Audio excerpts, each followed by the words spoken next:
A ver, Doc, Ya, chéquenle, ya la dejé como ya, Fiona. ya me ¿Listo? apareció. Ujú, sí,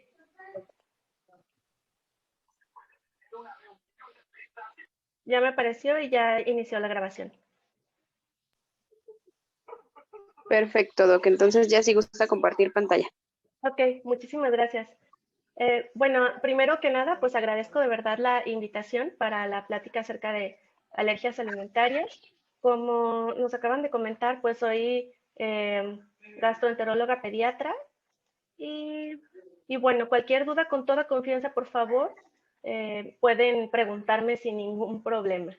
Dejé mi nombre nada más así porque quisiera que fuera más como una charla entre amigas, como platicando qué es lo que pasa con respecto a lo de las alergias alimentarias. Esto va enfocado justamente pues a la lactancia materna también, porque hay muchas dudas con respecto a esto y de repente podemos pues prescribir de forma errónea el retiro de la lactancia sin que esto sea propiamente necesario.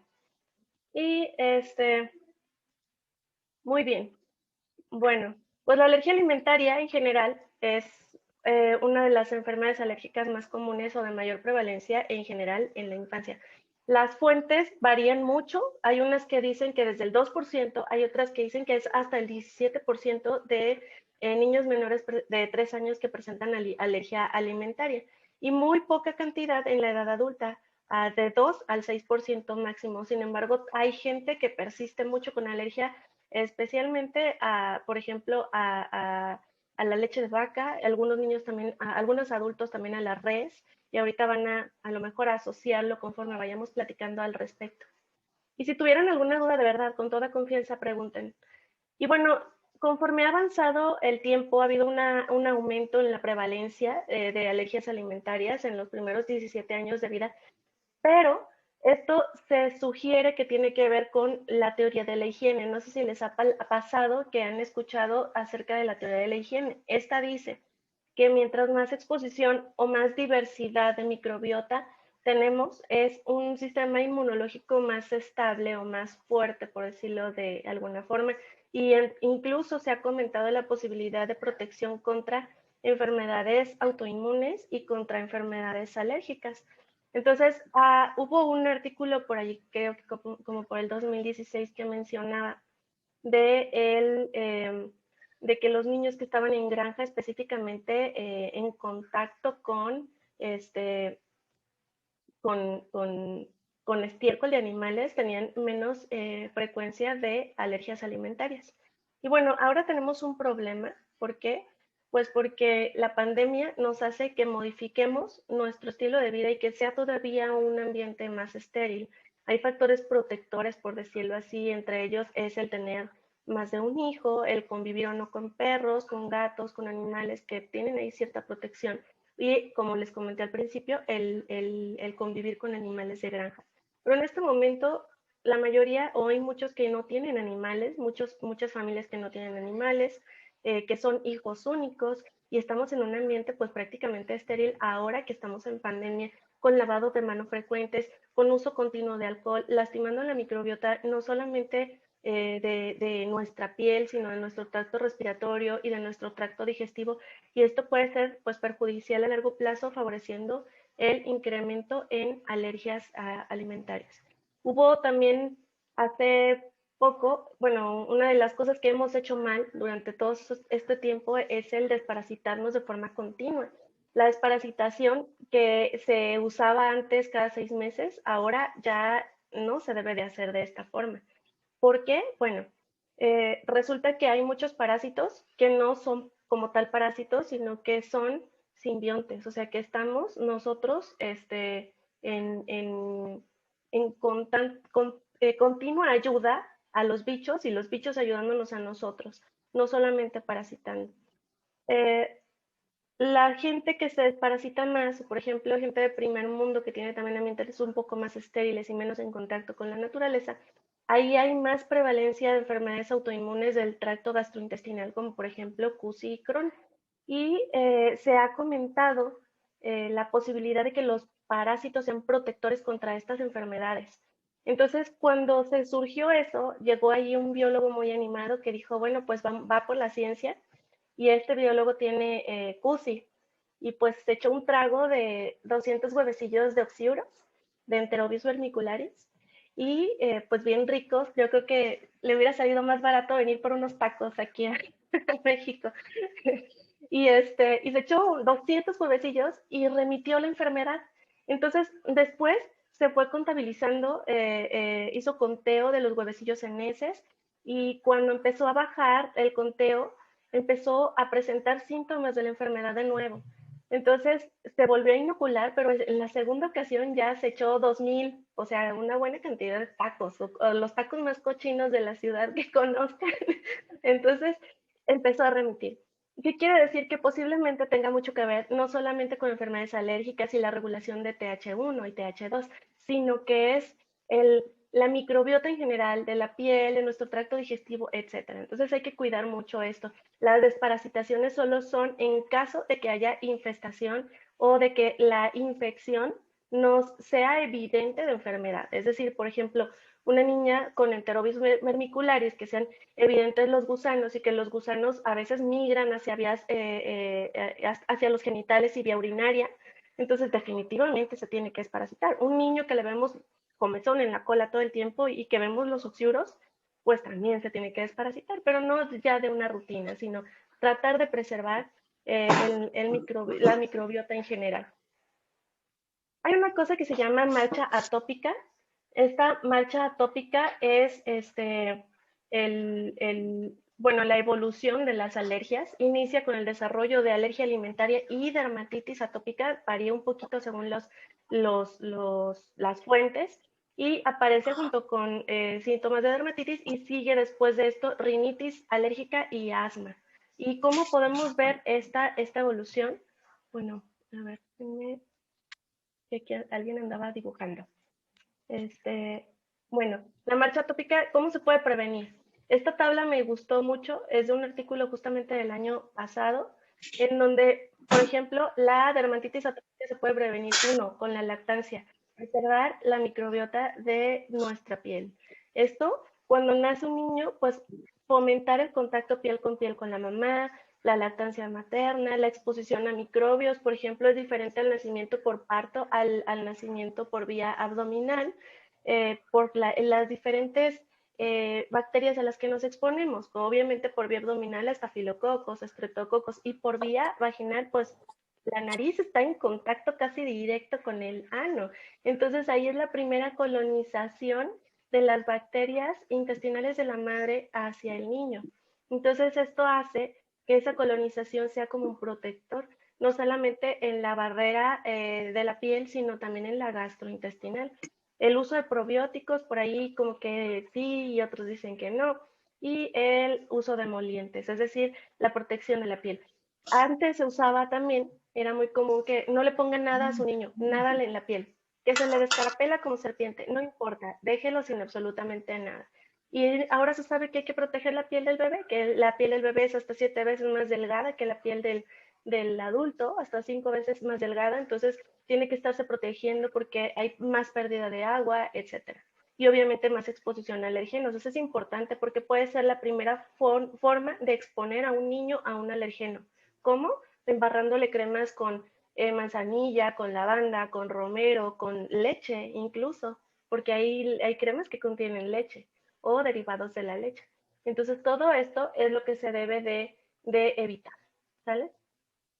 Y bueno, el uso de antibióticos también es muy importante previo al parto, durante y después del parto también puede afectar la microbiota. El uso de fórmulas especiales o el fórmula entera también nos puede favorecer a que presente un proceso inflamatorio en el intestino que también abra más el paso a proteínas y nos exponga más a proteínas alérgenas.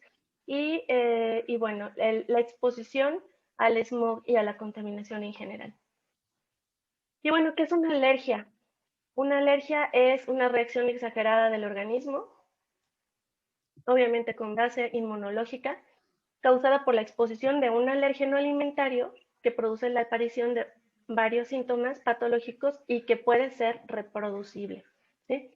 Entonces, importante, si no hay reacción, pues no es alergia, ¿no? Para no echarle alergia donde no hay.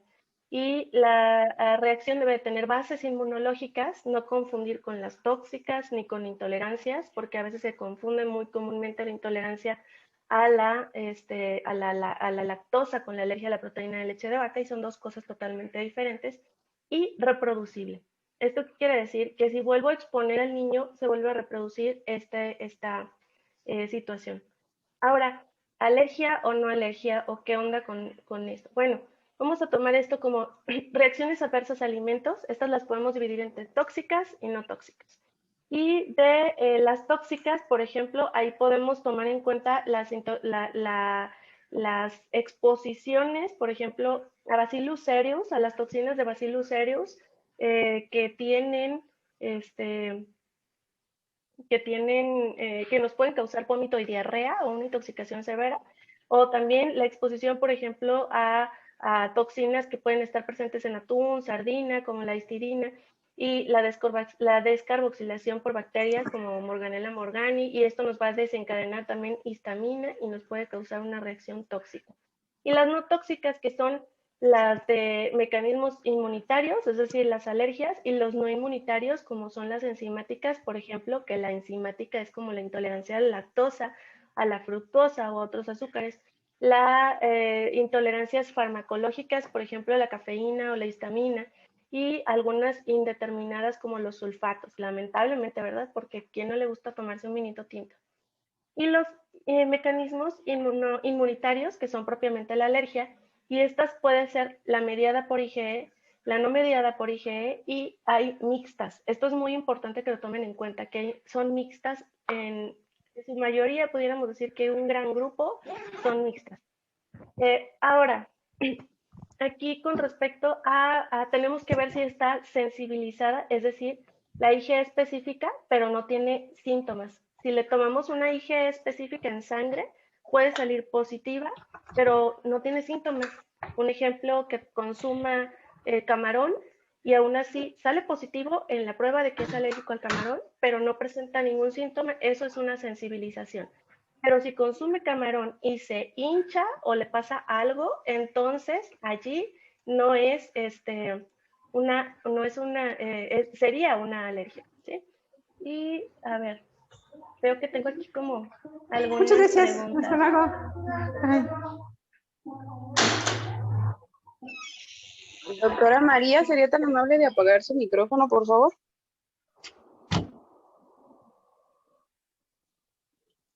Ok, preguntan acerca de los estudios que se deben de hacer. Un poquito más adelante vamos a comentar al respecto. Perfecto. Muy bien. Entonces, aquí, si tenemos un fallo en la tolerancia espontánea natural, que eso es propiamente la alergia, entonces, ¿qué es lo que va a pasar? Los sistemas reguladores están abolidos o no funcionan del todo. Esto nos desencadena una alergia. Y bueno, hay respuestas inmunológicas inapropiadas totalmente y perjudiciales para sustancias normalmente inofensivas que a otra persona no le pueden causar absolutamente nada y que pueden incluir algunos alimentos, en este caso como la leche. Y bueno, ¿por qué ocurre? Como les comenté al principio, pues puede ser por la dieta materna, por el microbioma, por el sexo tiene mucho que ver, es decir, mayor incidencia en varones, la genética, la naturaleza del antígeno también tiene que ver, la ruta de exposición, como les comentaba, cuando se exponen a alérgenos a través de las cremas, el exceso de higiene, como lo comentamos también, y el uso de inhibidores de bomba de protones y el uso también de COX-2. Acá importante con el uso de inhibidores de bomba de protones, hay gente que somos portadores de Helicobacter pylori y que al parecer tiene efectos protectores contra alergias cuando no tenemos ningún síntoma. Entonces, de igual forma, si solamente tomar estudios cuando hay sintomatología y solamente dar tratamientos cuando hay enfermedad. Las cremas, me menciona aquí Lili Gómez, ¿qué se recomienda de crema para hidratar? Las cremas, los jabones, por ejemplo, sin DET, o sea, sin detergente, y de tipo dermatológico, y las cremas también que sean de tipo dermatológico y que no tengan extractos de ninguna planta, ni de ninguna otra sustancia. Por ejemplo, una buena opción es Nutratopic, otra buena opción son los de Bioderma. Esas son buenas opciones para aplicarles en cremas a los bebés.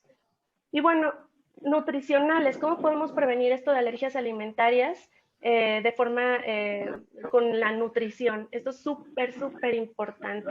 Esto lo podemos aplicar, por ejemplo, en las personas que tienen deficiencia de vitamina D, no solamente tienen mayor predisposición a que les vaya más mal en lo del COVID, en la enfermedad por COVID, sino que también pueden tener mayor riesgo de desarrollar alergias.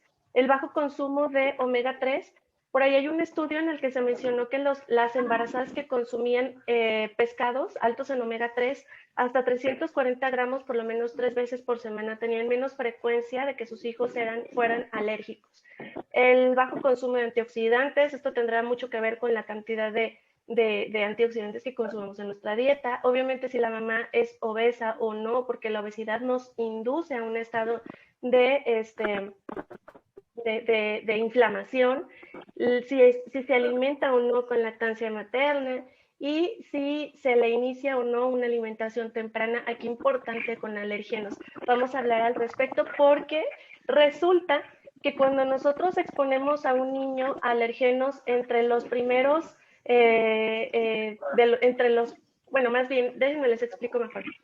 Cuando fue la presentación de la guía de alimentación complementaria nueva, que fue en el 2016, resulta que presentaron que se les podía dar a los niños de cualquier proteína, ¿sí? Cualquier proteína, incluyendo huevo, cacahuate, etcétera. Y resulta que se hizo un estudio en donde no sé cómo cooperaron las mamás, pero en niños entre 4 y 6 meses de edad les dieron cacahuate y huevo como primer alimento, como primer alimento.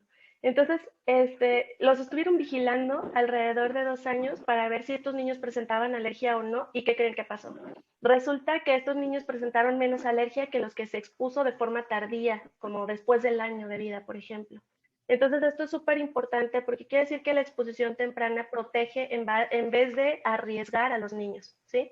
Entonces, eh, esto, como tenemos que tomarlo bien en cuenta para perderle el miedo. Hay que saber que, por ejemplo, en la playa les inician con pescado porque es lo que hay y no les pasa nada, ¿sí? A veces hasta con camarón y no les pasa nada, ¿sí? Cuando han visto a un niño de playa alérgico al pescado, es sumamente raro porque les exponen de forma temprana.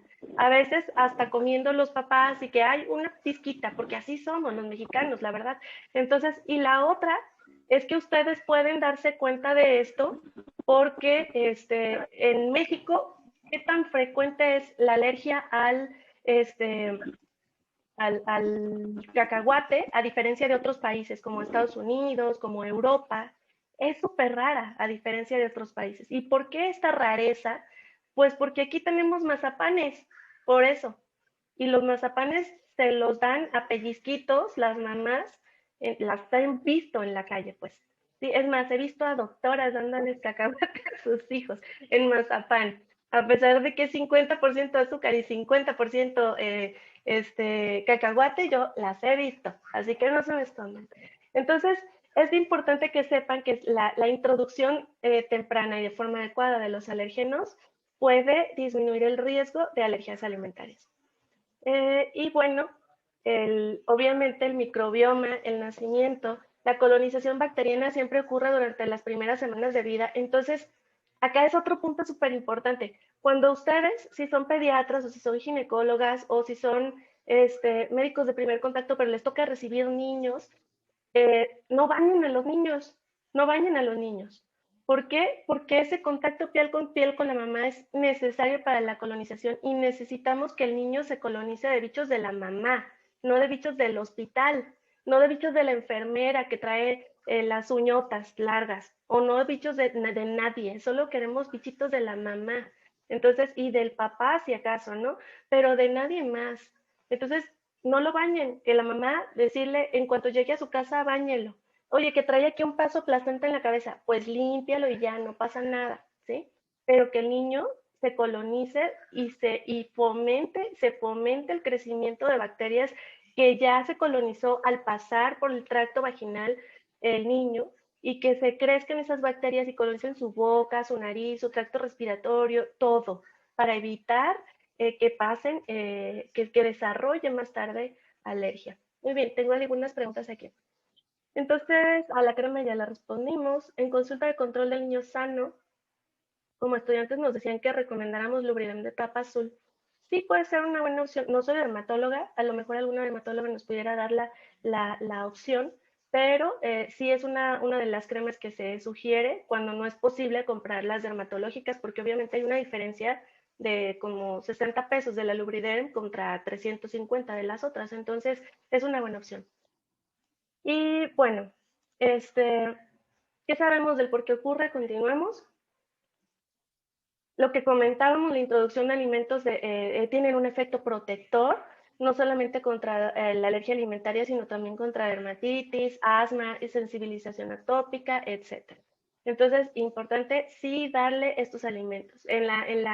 Fue muy gracioso porque en la exposición de la nueva guía, toda la sala era como, ¡oh! Y eran nutriólogos, médicos, de todo, ¿sí? Entonces, eso muy importante saberlo, ¿sale? Y Mustela también, Lubriderm tapa dorada, preferentemente el azul. Y bueno, la exposición a diversos alimentos en etapas entonces va a generar mayor tolerancia alimentaria. Eso también es importante por una situación. Bueno, primero, no hacerlo antes de los 4 meses, porque también los espacios intracelulares, mientras más pequeño el niño, están más separados, entonces eso permite el paso de proteínas más grandes y eso sí pudiera aumentar el riesgo. Y la otra cosa es que de este cuadro que ven ustedes aquí, que dice hipótesis exposición a diversos alimentos en etapas tempranas de la vida desarrollan mayor tolerancia inmunológica. Esto es muy importante porque quiere decir que si ustedes restringen a la madre de alimentos, entonces el niño no se va a exponer a estos alergenos en cantidades mínimas y eso puede desarrollar también mayor riesgo de alergia, ¿sí? Entonces, no restrinjan a la mamá puede comer de todo, puede comer frijoles, tacos, mariscos, de todo. Entonces, no le pasa nada al niño. Porque, oye, que lo que distiende la mamá distiende al niño. No, porque la fibra no se pasa a través de la leche materna. No se pasan las fibras no digeribles, que es lo que nos puede causar eso. No se pasan ese tipo de cosas. Entonces, los frijoles se los puede comer la mamá sin problema. Dejen de restringirlas porque de repente las restringen y las dejan a puro pollo y manzana y eso no es lo correcto. Leí un artículo, este artículo ya me imagino cuál es. El artículo, fue, si no me equivoco, en Suiza, en el que las cesáreas decían, bueno, es necesario cesárea por comorbilidades de la madre, por comorbilidades del niño o por la razón que sea, pero quiero que el niño se colonice de la microbiota vaginal de la madre, pero resulta que no nada más es la vaginal, porque acuérdense lo que les dije al principio, cuando nace el niño, la nariz y la boca están a 1 centímetro o menos del ano de la madre, entonces se coloniza del vaginal y del tracto digestivo. Entonces dijeron, pues, ¿qué hacemos? ¿Qué hacemos? ¿Qué hacemos? Y pues bueno, se les ocurrió muy brillantemente agarrar una gasa y meterla dentro de la vagina como un sapito previo a la cesárea. Y entonces cuando nace el niño sacan el sapito y se lo pasan así como bendición por todo el cuerpo y también por la boca, ¿cómo no? Entonces, sí les fue mejor que no pasarles la gasita, pero aún así ni siquiera se logró la cantidad de colonización que se quisiera contra los niños o comparado con los niños que nacieron por vía vaginal. Entonces sí puede ser una opción, pero igual no se alcanzan las cantidades de bacterias y de microorganismos que buscamos. Y bueno, ahora, la edad de introducción de los alimentos diferentes a la leche materna. La introducción precoz de fórmula, es decir, que lleguen y, no lo llena, tómale, le echan el biberón, eso va a favorecer que el niño desarrolle alergias. Ahora, hay que tomar en cuenta también que las cantidades que dan de fórmula en los hospitales, porque no sé por qué razón o de dónde sacaron que échale 1 onza, cuando la cantidad o la capacidad gástrica de un bebé al nacer es aproximadamente de 3 a 5 mililitros, máximo 10, ¿sí? Pero máximo así como con muchas ganas. Entonces, túmbale 1 onza, a veces hasta 2 les echan, porque me ha tocado verlas. Entonces, llaman a la pediatra o el pediatra, doctor, el niño está vomitando. dale metoclopramida, por favor. Y le dan metoclopramida. Entonces, pero la mamá se lo pegó 2 veces por allí y para sacar ahí 3 gotitas de calostro o sus 5 mililitros de calostro.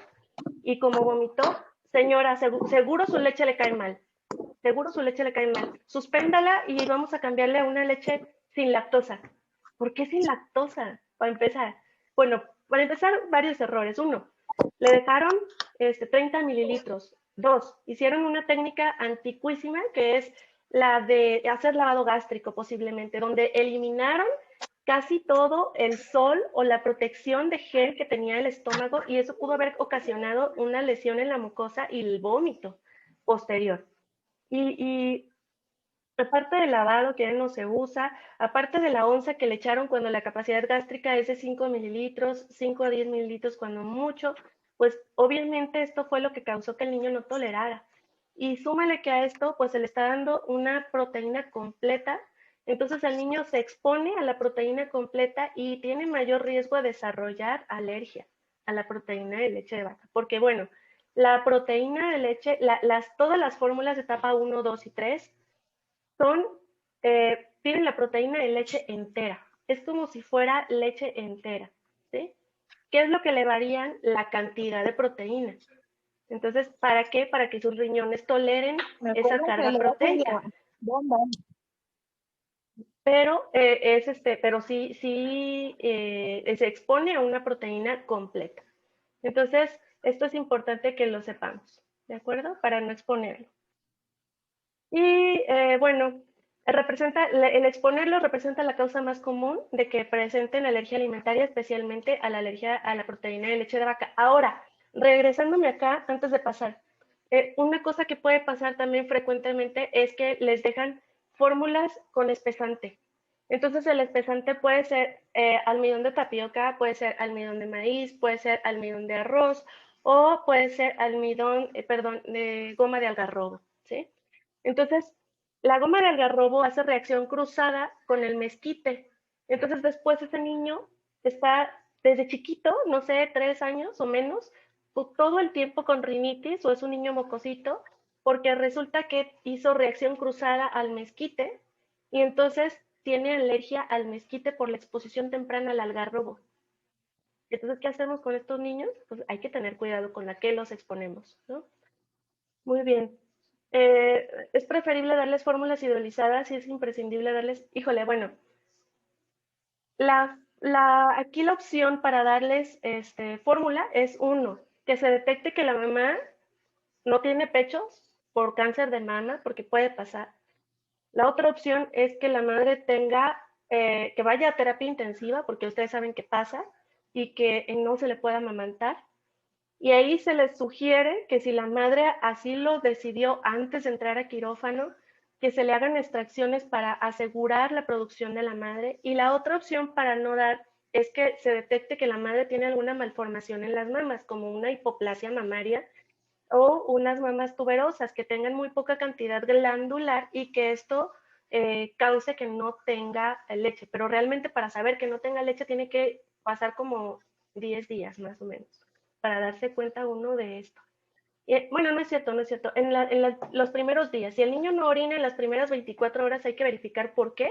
Y una de esas causas sí pudiera ser que la madre no está produciendo de forma adecuada. Y en esos casos sí se pudiera dar. Pero de ahí en más, no hay razón como para darles fórmula. Y esto habría que ver los antecedentes de alergia. Porque resulta que si un papá es alérgico, pues, bueno, todos los niños ya de jalón se ganaron un 20 al 30% de riesgo de tener alergia, ¿sí?